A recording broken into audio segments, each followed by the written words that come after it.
Following the war to end all wars came those roaring 20s.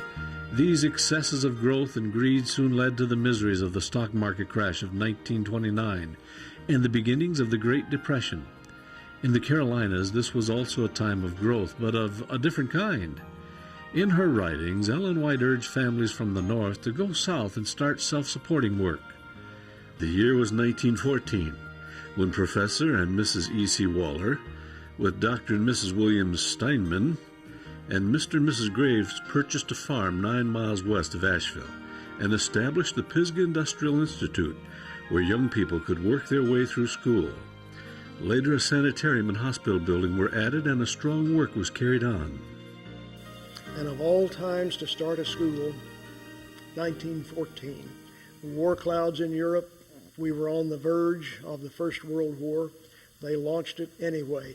And I think one thing that would have to be mentioned, wouldn't dare leave it out, at the time when these three families were puzzling over establishing a school and were praying for the Lord to guide them and help them to know what they should do, Wallers received a letter from Ellen G. White in California.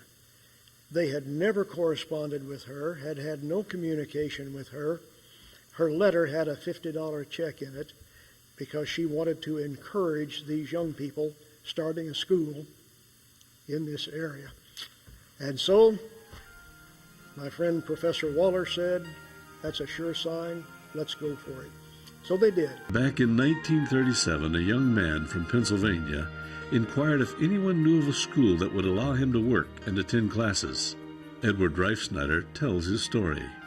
My buddy and I wanted to go away to school, so we wrote to Shenandoah, and they said we could go to school there if we had X amount of dollars. We didn't have X amount of pennies. So a letter was written to the General Conference asking where we might go to school and earn all our way. And so they wrote us back in a couple of weeks and told us that there's a school in North Carolina that we might attend, and they called Pisgah Industrial Institute.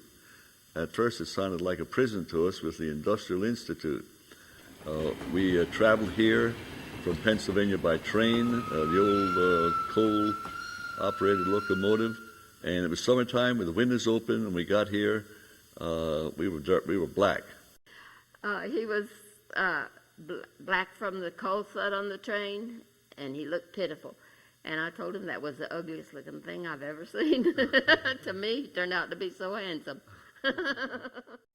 I ate supper in the cafeteria for the first time and was introduced to some students there, and we had introductions around, and some girl was introduced to me, and I didn't remember her name, but I remembered her hair. It was a different color hair than I had ever seen before. And then another girl was introduced to me as her sister, and I did not even remember her sister after that meeting, but later on I married her sister. We weren't allowed to couple, though. I remember he was talking about the bees, that they got after me more than once by sitting by him at a bee. A bee is where you prepare the food for canning. Oh, I see. We called it a string bee or peach bee or whatever it was we were doing. Mm-hmm. What was it like in those days? You wouldn't believe it. I don't think I had more than 2 or 3 warm showers in the 3 years I was here.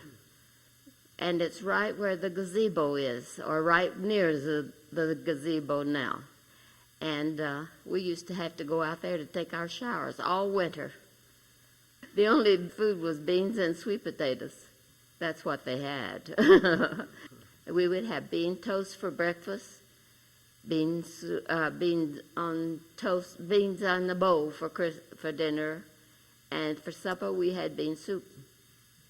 From 1961 to 1964, I was principal. My first responsibility was to burn down over a dozen buildings. Burned down the old sanitarium, a bunch of houses and old shops, and we immediately built 5 houses up above where the hospital used to be, and built the girls' dormitory that summer.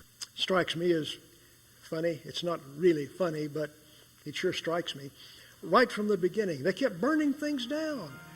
This would burn down, they'd have to rebuild. That would burn down. We've never dropped the tradition. In '84, we burned the ad building down. So, what can you say? But it gets new buildings, there's no question about that.